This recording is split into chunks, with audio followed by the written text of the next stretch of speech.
Hi everyone, I'm super thrilled today. I'm very excited. I have a very special guest with me. I have Miss Koel Purie, who is a TV presenter, an actor, an author, an influencer, a theater artist, and she has many hats to her name. So, welcome, Koel, to this episode of mine. I'm super thrilled that you took out some time to do this with me. And so to begin with, Koel, I want to ask you a little bit on your early life and your journey and how did acting come to you? So a little bit on that. So over to you. Thank you, Siddhant, for having me on your show, on your chat. Um, I'm just going to jump right in there and be painful and say I have spoken about my early journey ad nauseum. And what actually interests me more now is what does one do in their act two or their act three of their lives? And that's especially today, since we can all change career paths. We don't, if you started off being an engineer, you don't have to end up being an engineer. If you started off as a shoemaker, you don't have to end up being a shoemaker. You can be a plethora of things. And this for me is a more exciting phase of my life, and I find I'm more confident, in some ways less confident in others, because youth gives you that kind of audacity that Right. you lack when you're slightly older, wiser, whatever. But I'm more confident, I'm more comfortable in my own skin, I'm more comfortable in my own face, I'm more comfortable in the way that I walk through the world. So I'm able to say, okay, fine, someone comes to me, say, you want to act, you want to write, you want to do this, you want to do that. I say yes. I say yes to all these things that give me pleasure, Right. that you say I'm talented at, but I say I'm a Jill of many trades, master of none, because I no longer care about being a master. Right. Okay. Also, I want to ask you, Koel, there have been many challenges. I'm sure that when you started your career, there must be a lot of things, there are a lot of hurdles, obstacles coming your way, because it's not an easy trade as well to be in. So, how did you manage and how did you overcome that? So, a little bit on that. Yes, there were many challenges, and my challenges were different. My challenges were not financial challenges. A lot of people have financial challenges in this industry. In the act, I'm talking about acting. My challenges were more about people taking me seriously, about people thinking, oh, but you don't fit a certain mold, you don't look a certain way. Right. I was, and I wanted to do a certain kind of film, and I was only getting a certain kind of film. Right. The way that I don't think I overcame it at that point. I think just we just carry on as we can. And I'll tell you a little, almost in retrospect, that I have noticed that the same people I was dealing with in Bollywood, for want of a better word, um, when I started doing my show On the Couch with Koel, the same people I was talking to in a much more realistic, in a much more a voice that was my own, that was not this kind of falsetto of trying to be someone that they wanted to be. And suddenly, the person across me, be it Karan Johar or Subhash Ghai or whoever it was at that time, they were responding to me differently, because I was suddenly Koel and not a version of what I thought I needed to be, a watered down version of myself. So I think the only thing I would say to young aspiring actors and actresses, especially in this Yeah. time where we have so many opportunities, is be confident enough, be bold enough to be yourself. There is room for everyone. Don't let someone come and tell you, they don't know you, they don't know anything about your life, that you need to be like this, because you trying to be like this is just going to water yourself down, and that don't ever work. Okay. Also, Koel, I know that you're an author and you've written this book, Clearly Invisible in Paris. So, could you share some insights on that? And where can one purchase it if they want to read it? So it's available in a lot of bookstores, it's available on Amazon. I wrote it because I think my experience of being in Paris was so large and all encompassing and overwhelming to a certain extent, that I needed to be, you're a writer, so you'll understand this. I needed to be able to write it to process what was happening. And these people I was meeting, especially women from all walks of life, who were so extremely powerful, and yet in Paris they were invisible. So I started, and I like fiction. I don't like, I don't like autobiographies or biographical things. I like to tell a creative story. So I drew from that and spun a story around. And for me, it has made my journey of being in Paris, of being in France, that much better. Ever since that book came out, I have understood who I am and what my place here is, and I no longer feel invisible. So I like the way you put that, and kudos to you. I'm so looking forward to reading your book. Um, my But then next, now you have to tell me what you think about it at the end. for sure. My next question to you, Koel, would be where do I see you 5 years down the line in terms of your professional front, in terms of what is it that you would want to achieve that you haven't? There's something, probably your vision or something where I see you down the line. So I want to be writing. I want to be writing a big fat screen adaptation of various things. Or let me start that again. I want to be writing. I want to be writing internationally. I want to write for screen. I will be writing for screen. That's where I see myself. And I also want to be acting in interesting projects, be it on screen or on stage. And that's where I really see myself. I see myself much more on the international Right, scene, right. just by virtue of the fact that I'm Indian and I live in Paris.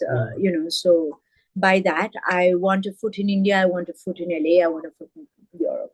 right. That I wanted to ask you, in fact, next. How has your transition been from India to Paris? This you have to read my book to understand, Siddhant. Not, Okay. just for just the title itself, clearly invisible Ah, in Paris. okay. It has not been an easy landing, and I have Right, lived in all sorts of places. I lived in right, London, I lived in Tokyo, I lived in Toronto, I lived in from Delhi to Mumbai, and all those transitions have been super easy and super. Even Tokyo was like so enriching and like fabulous, and I'm the kind of person who I think my superpower is friendships. I really am a good friend. I know how to make good friendships. I stalk people I like before they become my friends. So I'm out there. I need people. I need my community. That's who my family is. But right, in Paris, that was near impossible. So it right, hasn't been a smooth landing. But right, it's only now where, as I say, post my right. book, post living here for that many years, post being comfortable in my skin, post being comfortable in the way the accent I speak French with.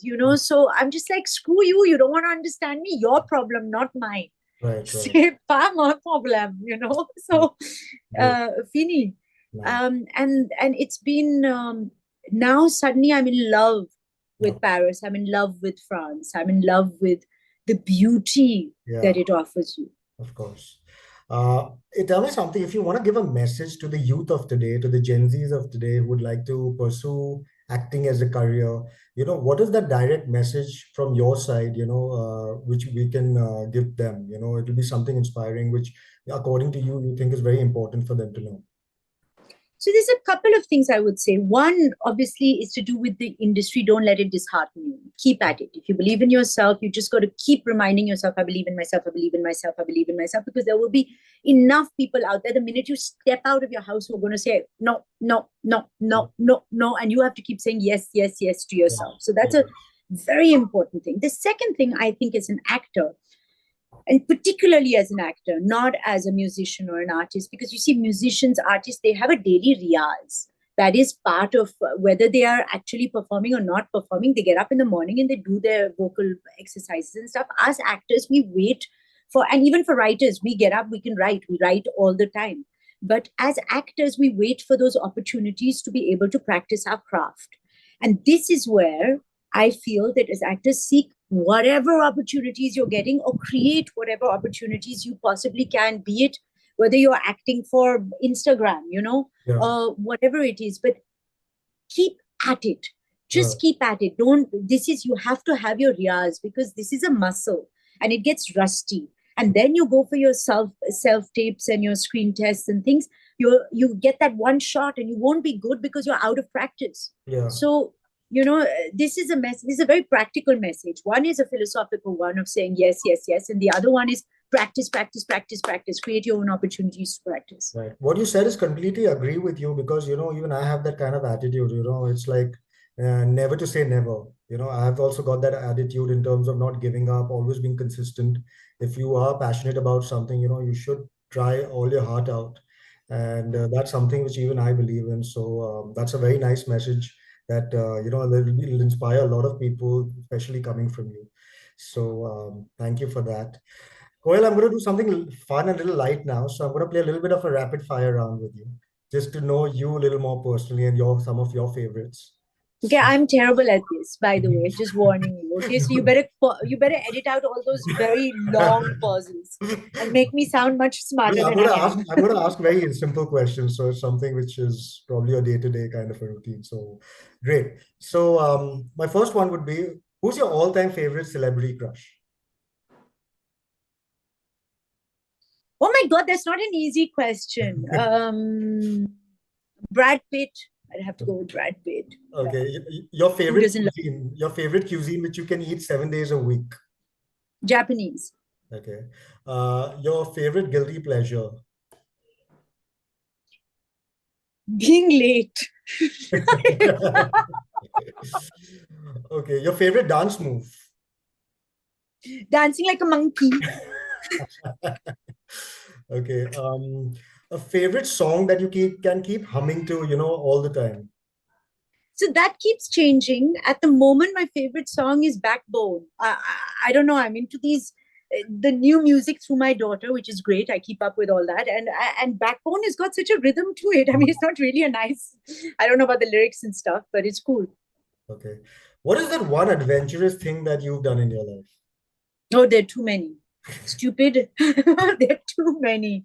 I would say just travel the world without thinking twice. Okay, Saying yes to things that without thinking about it too much, and moving across the world without really sitting down and breaking it down and saying how will I survive. I right. continue to do that, and let's hope I never stop doing that. I love that part of me. Okay, and what is your favorite read which you've read lately? What did I mean, I every book, I've started abandoning books if I don't like them. But recently, what did I read? All of Amor Towl's books, fab. Pachinko, that was the one. My God, I couldn't get enough of it. Right. I was just, and that's like one of those sagas. It's like whatever 1,000 pages or 700 pages long, and it's just, oh, it's delicious. And then when you get to the end of the book and you read slowly Yeah. because you don't want to finish it. So yeah, I mean, I forget after the book is done, Okay. but whatever I'm reading at the time does become my favorite. Are you a coffee or a tea person? Both. I'm a caffeine person. Okay. And my last question for today would be, what is the difference according to you between the millennials and the Gen Zs of today? This is my pet peeve. I think the millennials are a watered down versions of us Gen X's. Sorry to say this. Yeah. So they're not that different from who we are. And Gen Z are a whole other species altogether. So they have all these amazing ideas, but they have zero execution power and zero consistency and zero perseverance. Zero. And I say this without, I know I'm going to get trolled for this, but I say this, it may be a generalization. There may be one or two of you out there who really kind of persevere, but the rest of you are just jumping shop from here to there without finishing anything. So Right. yeah, you can have brilliant ideas and you can be whatever, but come on, focus, Yeah. come here. Yeah, and I think even like what you said correctly, I think patience is something which they lack. I think we were at our time, we were much more patient, and uh, and I think that today, No, Siddhant, I don't agree with you. I'm extremely impatient. I'm extremely impatient, but I persevere. I think perseverance is the difference. I'm extremely impatient even with myself. I want to achieve, like you say, we want to achieve things. We want to get on with things, saying Right. yes and stuff. But if I take on something, I'm going to finish it. Right. I'm not going to just disappear on that particular task. The Gen Z have zero guilt on disappearing. Right. Zero. I don't know where they go and what they do. right. And what it's an amazing quality in one sense, Yeah. but But yeah. I think the lack of hustle you're trying to say is the lack of hustle, which I feel. Yeah, the lack of just sticking to it, Yeah. the lack of just saying, I'm here for the long haul. Right. They're not here for the long haul. They're here for that instantaneous minute. Right. Right. Correct. It's not a bad place actually to be. They fascinate me because it's all the things that I'm saying I don't have, and in Yeah. fact, some of them I would want. Yeah. True. Even I sometimes think of that too. I would like to feel not guilty. I Yeah. would love to just disappear on Right. people, on things. I would love to just be able to say, "Nee, I'm going to do this now." Like Yeah. I'm an actor, but Yeah. tomorrow I'm going to be a doctor. Yeah. Like, okay, I'd love to be this person, right? Right. Right. Great. So that comes to the end of the episode. Thank you so much, Koel. It was such a lovely time chatting with you and you taking out time all the way from Paris to do this with me. So it's so nice and so glad to come across you and to know you personally. Yeah, Um, thank you. And Siddhant, I'd like to add not just taking out time from Paris, taking out time on a sunny day. And if you know Parisians, on a sunny day, we do nothing but sit in the sun. no, Okay, I so think I need to add one more thing to that. Just not on a sunny day, but also on the day when you're going to be seeing the Diljit concert. Yeah. today is a good day. Yeah. So thank you once again, Koel, and look forward to seeing you and probably whenever you're in India, hope to see you soon and meet you in person. Okay, bye. Thank Bye. you. Take care. Bye bye. Bye-bye.